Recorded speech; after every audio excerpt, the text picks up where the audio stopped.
میرا نام زمرد ہے اور میری عمر اس وقت 30 سال ہے۔ میں کراچی سے تعلق رکھتی تھی اور بی ایس کر رہی تھی، لیکن میری زندگی اتنی آسان نہیں تھی جیسی سب کو لگتی تھی۔ میرے ابو کا انتقال ہوئے تقریباً 18 سال بیت گئے تھے۔ وہ دن ہمارے لیے کوئی قیامت تھا۔ جب ابو گھر سے دفتر گئے تو پھر ان کی لاش گھر آئی۔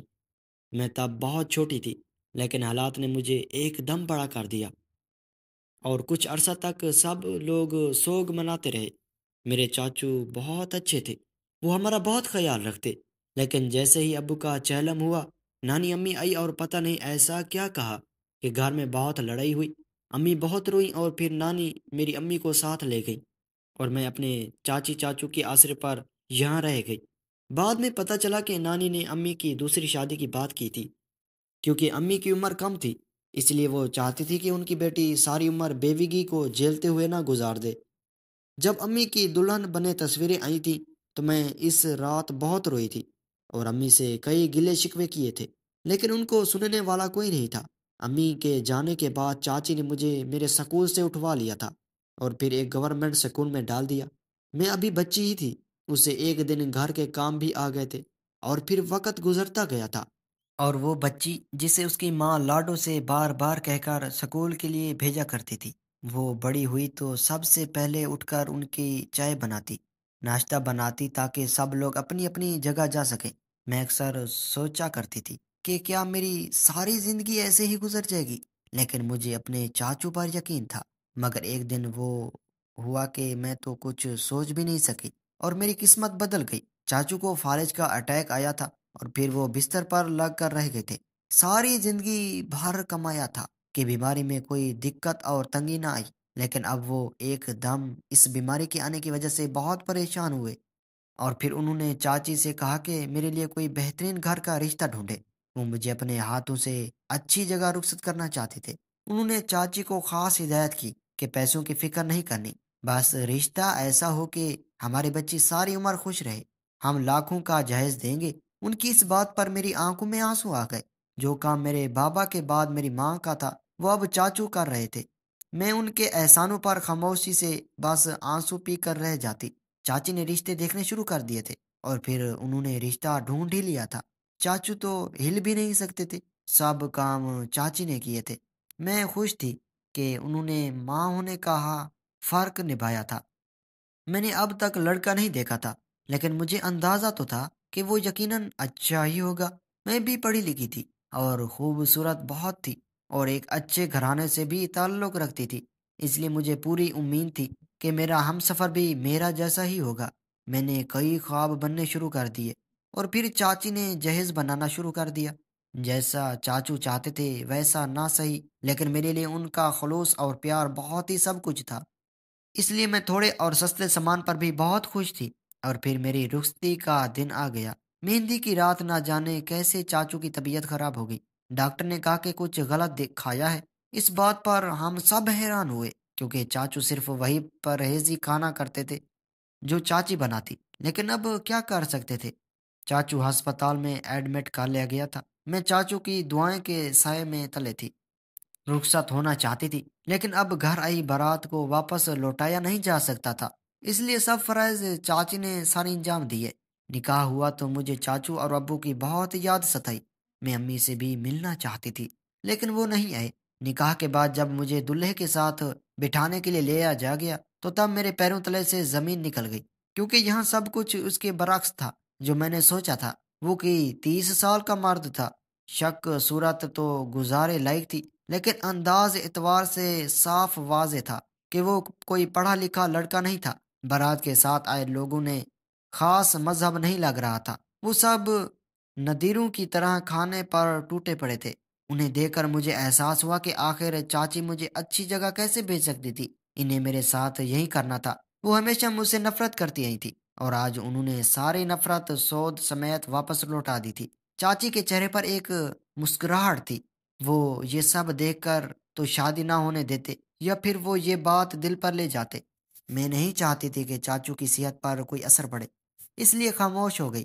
جب میری ماں کو ہی فکر نہیں تھی تو میں کیسے سوچ سکتی تھی کہ کوئی غیر مرد میرے لیے اچھا سوچے گا۔ میں اپنی قسمت کو روتی جمشید کے ساتھ رخصت ہو گئی، اور پھر مجھے ایک اور جھٹکا لگا تھا جب بارات 6-7 گھنٹے کا سفر طے کر کے منزل پر پہنچی۔ یہ تو ایک کچا سا گاؤں تھا جس کے اکثر گھروں کی دیواریں بھی اب تک پکی نہیں تھی۔ یہ سب دیکھ کر مجھے ایک بار پھر سخت رونا آیا تھا، اور پھر وقت گزرتا گیا اور میں نے وہاں رہنے پر اپنے دل کو کئی دلیلیں دی، کیونکہ میرے پاس اور کوئی راستہ بھی نہیں تھا۔ ایک دن میں نے چپکے سے اپنی ساس کی باتیں چاچو سے سنتے ہوئے سنی۔ یہ بات سن کر مجھ پر حقیقت کا انکشاف ہوا۔ میری شادی کی رات چاچو کو بدہضمی نہیں ہوئی تھی، بلکہ چاچی نے جان بوجھ کر ان کے کھانے میں کچھ ایسا ملایا تھا کہ ان کی طبیعت بگڑ جائے، تاکہ وہ شادی میں شرکت بھی نہ کر سکے۔ یہ بات سب کر مجھے بہت افسوس ہوا تھا۔ مزید کچھ وقت گزرتا تو میں امید سے ہو گئی۔ میری ساس کو بھرپور یقین تھا کہ میرے یہاں بیٹا ہی پیدا ہوگا۔ میں نے جب وجہ پوچھی تو انہوں نے بتایا کہ ان کے خاندان میں آج تک کسی بھی عورت کی پہلی اولاد کبھی بیٹی نہیں ہوئی، بلکہ پہلے 3 بیٹے ہوتے ہیں اور پھر بیٹی ہوتی ہے۔ میں یہ سن کر کافی حیران تھی، لیکن جب میں بیاہ کر آئی تھی میں نے آج تک یہاں کسی کی بھی بیٹی ہوتے نہیں دیکھی تھی۔ ان 4 مہینوں میں سب کے یہاں ہی بس بیٹے ہی ہوتے تھے، جو دیکھ کر بہت حیران ہوئی تھی۔ آہستہ آہستہ وقت گزرتا رہا، اور پھر جب میری ڈلیوری ہوئی تو میں نے ایک بیٹی کو جنم دیا۔ سب مجھے دیکھ کر حیران تھے، جیسے میں نے کوئی گناہ کر دیا ہو۔ مجھے اچھا نہیں لگا، کیونکہ میرا ماننا تھا کہ بیٹی تو رب کی رحمت ہے۔ اس کی پیدائش پر ایسے مایوس ہونا کہاں ان کی انسانیت ہے؟ لیکن یہ بات پورے خاندان کو کون سمجھاتا؟ میرا شوہر بھی خاموش تھا، اس نے کوئی بات نہیں کی، اور سب کی طرح بس مجھے ایسا دیکھتا رہا جیسے مجھ سے کوئی گناہ کبیرہ ہو گیا ہو۔ میں بس یہی سوچتی رہی کہ بیٹی کا ہو جانا آج کے دور کے بھی اتنا غلط کیوں مانا جاتا ہے؟ اب مجھ پر زندگی مزید تنگ ہو گئی۔ سب کی نظروں میں مجرم بن کر اس گھر میں رہنا پڑا۔ میرے لیے قطعاً آسان نہیں تھا۔ اب تو گھر میں کوئی مجھ سے کھانا تک بھی پوچھنے نہیں لگا تھا، کوئی بھی میری بیٹی کو ہاتھ تک نہیں لگاتا۔ میں گھر کا سارا کام کرتی اور انیسا پڑی روتی رہتی، لیکن کسی کو بھی فرق نہیں پڑتا تھا۔ اب تو یہ حالات ہو گئے تھے کہ امی میرے شوہر شاہد کو دوسری شادی کروانے کے در پر آ گئی تھی۔ میں حیران تھی کہ ابھی تو پہلی ہی اولاد ہے اور شادی کو 1 سال ہی تو ہوا ہے، پھر ایک دم ایسی جلدی کیوں مچ گئی؟ کچھ وقت مزید گزرا تھا، مجھے آہستہ آہستہ پتہ لگنے لگا تھا کہ وہ لوگ کچھ پرانے زمانے کے تھے، اس لیے ان کی سوچ ہی ایسی تھی۔ ان کے لیے اپنی نسل مطلب بیٹا ہی تھا۔ اب میں بھی ان سب کے ساتھ ہاں میں ہاں ملانے لگی تھی کہ مجھے پتہ لگا کہ میں ایک بار پھر امید سے ہوں۔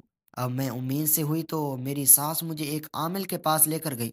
میں نے سوچا کہ شاید وہ کوئی تعویذ وغیرہ دے گی اور معاملہ رفع دفع ہو جائے گا، لیکن ایسا کچھ بھی نہیں ہوا تھا۔ اس بابا نے اب الگ الگ الگ عمل بتانے شروع کر دیے کہ ساری رات جاگ کے ایک ٹانگ پر کھڑا ہونا ہے یا پھر کچی شملہ کھانی ہے۔ میں نے سوچا کہ شاید اب امی کو عقل آ جائے اور وہ اس ڈھونگی بابا کی باتوں پر دھیان دینے کے بجائے ان کے بے عزتی کر دے، کیونکہ ان کی باتوں سے صاف ظاہر تھا کہ یہ جاہلیت ہے اور وہ بابا کچھ ٹھیک نہیں کر رہا۔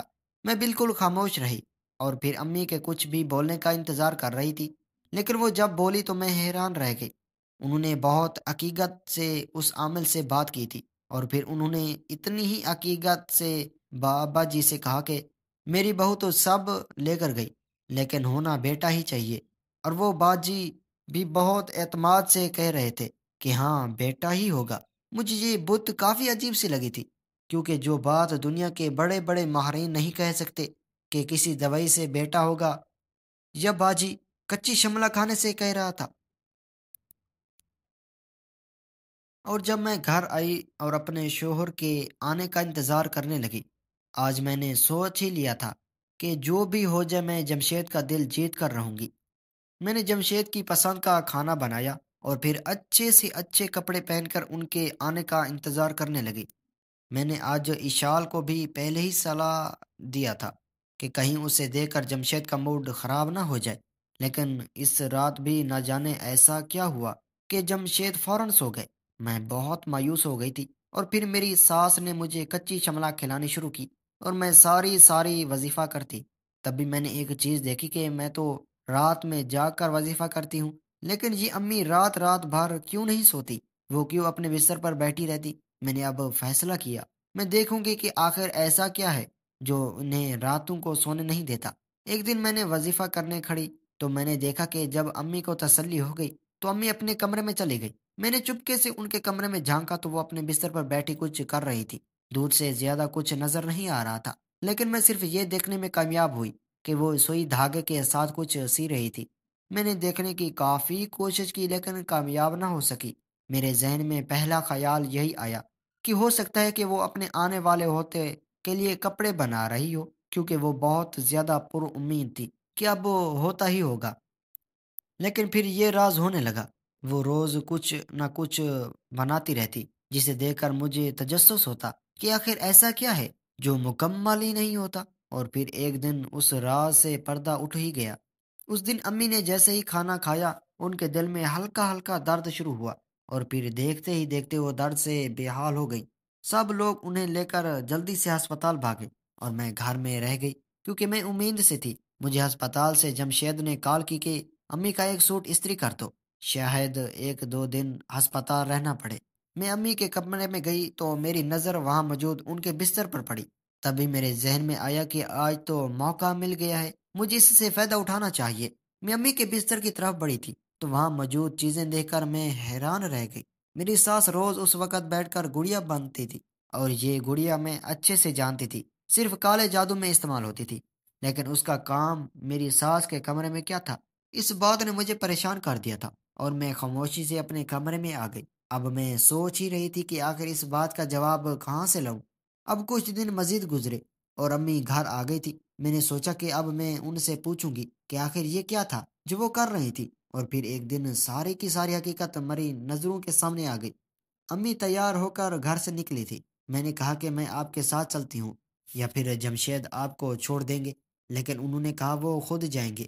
ان کے ایسے جانے سے مجھے شک ہوا کیونکہ وہ کبھی بھی ایسے نہیں جاتی تھی۔ ان کے نکلتے ہی میں گھر سے نکلی اور ان کا پیچھا کرنے لگی، کیونکہ آج مجھے جاننا تھا کہ آخر وہ کیا کر رہی تھی۔ میں بنا آواز کیے اور اپنا کوئی بھی سراغ دیے ان کا پیچھا کرنے لگی، اور پھر وہ ایک جگہ پر جا کر رک گئی۔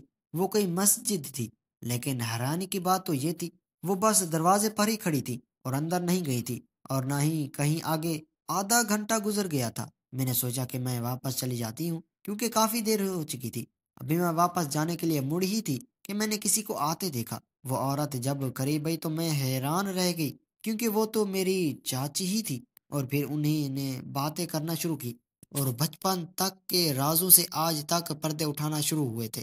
چاچی ہمیشہ سے کالا جادو کرتی اور اسی وجہ سے میرے ابا کی موت ہوئی تھی اور امی گھر سے چلی گئی تھی۔ میں نابالغ تھی اس لیے مجھ پر کچھ کام نہ کیا، اور انہوں نے میری ساس سے بھی یہی کہا تھا کہ یہ لڑکی منحوس ہے، اگر تم اس پر یہ جادو نہیں کرو گی تو تم کبھی بھی یہ تمہارے خاندان کو وارث نہیں دے پائے گی۔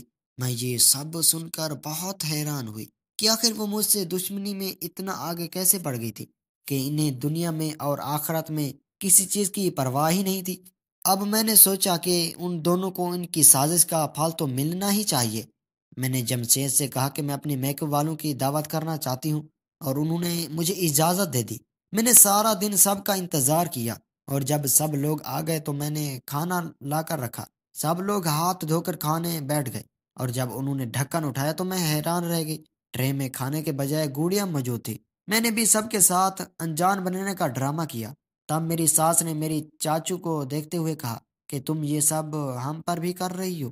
میں نے بس کہا تھا کہ اپنی بھتیجی پر کرو، لیکن تم یہاں بھی باز نہ آئی۔ تبھی جواب میں چاچی نے بھی کہا کہ تم میری وجہ سے نہیں، بلکہ تم چاہتی تھی کہ تمہاری بہو کے قدم خاندان میں نہ جم پائیں، اس لیے تم بیٹی ہونے کا وظیفہ کر رہی تھی۔ اور پھر دونوں آپس میں لڑتے لڑتے ایک دوسرے کا بھید کھولتی گئی، اور سب لوگ انہیں حیرانی کے ساتھ دیکھتے رہے۔ چاچو نے اس وقت چاچی کو طلاق دینے دی، اور جمشید کی بھی آنکھیں اس واقعے کے بعد کھل گئی تھی، اور وہ مجھے اور میرے بچوں کو لے کر شہر آ گئے۔ ہم لوگ آج تک امی کے گھر واپس نہیں گئے تھے۔ انہوں نے جتنی بھی سازشیں کی وہ لوگ اب اس کا صلہ بھگت رہے تھے۔